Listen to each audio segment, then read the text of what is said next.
क्योंकि आज समय से पहले जैन साहब बैठ चुके हैं और एकदम अलर्ट मोड पे भी लग रहे हैं। इसका मतलब मैं समझ सकता हूँ कि आज नया स्टॉक नहीं है। नया अगर नया स्टॉक होता तो कल की तरह बार बार पढ़ रहे होते, थोड़ा लेट हो जाते। जी जैन साहब बताएं, गुड मॉर्निंग। कल तो लेट होने का चांस ही नहीं था अनिल जी, क्योंकि कल तो मैं स्क्रीन पे ही था। अच्छा, परसों। नहीं, परसों भी नहीं। मैं तो पूरा जेम्स के लिए तो बहुत भयंकर तरीके से अलर्ट और रेडी और पूरा रेडी होके आते हैं। हाँ। नए स्टॉक के लिए तो एक दिन पहले बहुत ज्यादा पढ़ाई करनी पड़ती है अनिल जी। अच्छा। और हाँ, कल कल एकदम नया स्टॉक था, बट उसमें भी हाँ, आपने 9 23 24 में बोला था, तो उस टाइम पे जरूर से माजदा इंडस्ट्रीज का एक वो मैं आप बॉस हो सर, आप सही हो। बताएं sir. Yes sir. NDR auto components, और ये स्टॉक को मैंने काफी बार जेम्स में कवर किया, वैसे तो 4 बार ही किया है, और 5वां साल चल रहा है, तो एक का तो एवरेज बैठ सकता है। एंड फैंटास्टिक कंपनी, इनफैक्ट जहां से दिया वहां से गजब का मूव दिया और चलते जा रहा है। और इनफैक्ट अब ऊपर के लेवल से जब करेक्ट होके आया 1000, मतलब 4 फिगर से 1040 से, अब हमें अगर इन लेवल्स पे मिलता तो मुझे लगा कि एक अच्छा मौका होगा देने का। और क्योंकि मार्केट्स में मिड कैप स्मॉल कैप चल भी रहे हैं, और दूसरी बात है कि ऑटो इंसुलरी स्टॉक्स थोड़े कम चल रहे थे, so that was the reason. और वो अंडर परफॉर्म कर रहे थे क्योंकि ऑटो के नंबर्स उस तरीके से नहीं आ रहे थे, बट आगे आने वाले दिनों में लगता है कि वापस से ये सब कैचअप करेंगे। So that was the reason कि मैं कुछ दिनों से ऑटो इंसुलरी स्टॉक्स नहीं दे रहा था, बट इसके साथ अब मैं आगाज कर रहा हूं।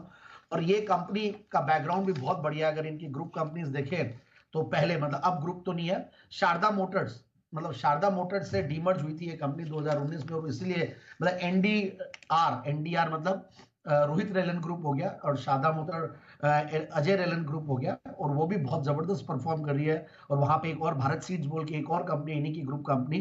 तो इन सबको देखते हैं तो बहुत ही बढ़िया स्टोरी है इस कंपनी की, और बहुत ही बढ़िया बैकग्राउंड और गजब का इनका परफॉर्मेंस रहा है। और मैं देख रहा था इनके, अगर ऑर्डर बुक को देखूं, ग्रोथ को देखूं, तो ऑर्डर बुक भी बहुत बढ़िया अच्छा खासा इन्होंने लास्ट क्वार्टर में नए ऑर्डर 250 300 करोड़ के एक्वायर किए हैं। 400 से 450 करोड़ की ऑर्डर बुक है। और अब मैं फंडामेंटल्स पे आता हूं, तो 20 का रिटर्न ऑन कैपिटल एम्प्लॉयड है, 17 का रिटर्न ऑन इक्विटी है, और पिछले 3 साल में प्रॉफिट की कैगर बेहतरीन 65% रही है।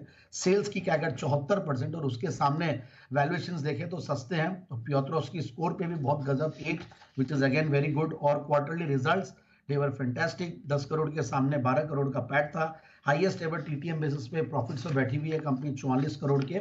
और ओवरऑल मैं देखता हूं तो F I eyes D I eyes बहुत ज्यादा होल्ड नहीं करते हैं, बट पब्लिक शेयर होल्डिंग में अच्छे खासे नाम है, और प्रोमोटर्स की स्ट्रॉन्ग 73-74% की शेयर होल्डिंग है। तो इन सबको देखते हैं तो इस स्टॉक को बिल्कुल लेना बनता है इन लेवल्स में, क्योंकि करेक्टेड है और बहुत ज्यादा डाउनसाइड रिस्क मुझे लगती नहीं, क्योंकि अगर टेक्निकली भी देखें तो अपने 200 डिमास के आसपास है।